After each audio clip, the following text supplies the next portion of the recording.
Hey, welcome back to the channel. If it's your first time here, welcome. Hit the thumbs up for me, subscribe to the channel. If this is a channel you normally watch, hey, I really appreciate all the support. Do me one favor though, hit the thumbs up on this video. Today we're gonna talk about reserved parking. Hot topic. The more I drive around this country, the more I see truck stops going to this type of parking, where we have to pay to park. And I guess I'm okay with that. It's private property. It's, it just is what it is. But let's talk about reserving a parking spot. Now, I reserved a parking spot yesterday at 2 p.m.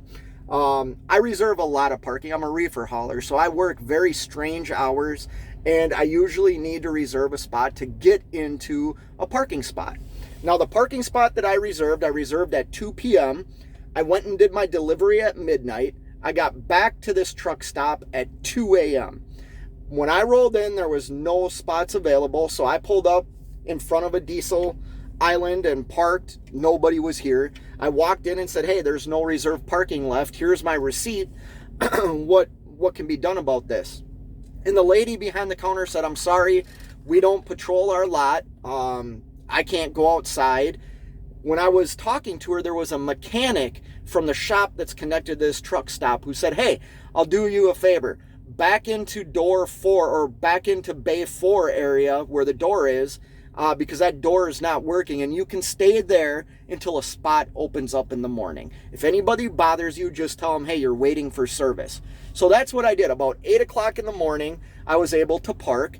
I woke up and found a parking spot. I then proceeded to walk into the truck stop I'm at with my reserved parking receipt and said, hey, I would like my money back. This parking spot was $22. And the lady behind the counter said, sorry, there's no refunds on reserved parking. And it says it in like the second line on the bottom of this ticket. It says, there is no refunds for reserved parking. Well, the fact that I didn't agree with that, because I looked at her and said, hey, if I grabbed $22 worth of stuff here and ran out the door, you'd call the cops on me, right? You're stealing from me. I paid for a service that you could not provide. I deserve a refund.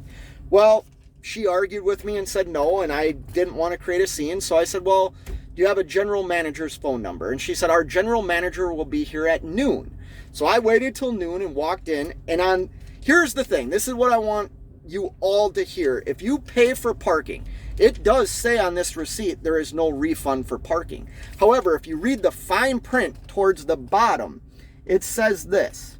Now, I'm not going to use the truck stop name, but if truck stop is not able to honor a reservation regardless of the reason, the extent of the truck stop's liability should be limited to the cost of the reservation. So right there it says they will refund you your money. So I talked to the general manager and I showed her that, and I said, listen, I paid for a service that you guys could not uphold. And I get it. And she ended up telling me that they do have a person that patrols the lot, but they leave at midnight.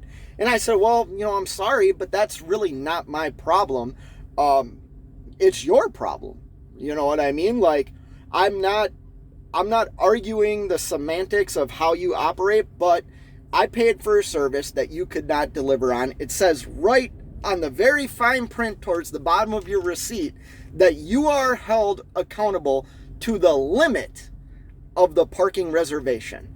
So she didn't argue with me, and you know what? She gave me my $22 back. Doesn't seem like a big deal, but $22 for as much as I pay to park is a lot of money when I add it up over the year.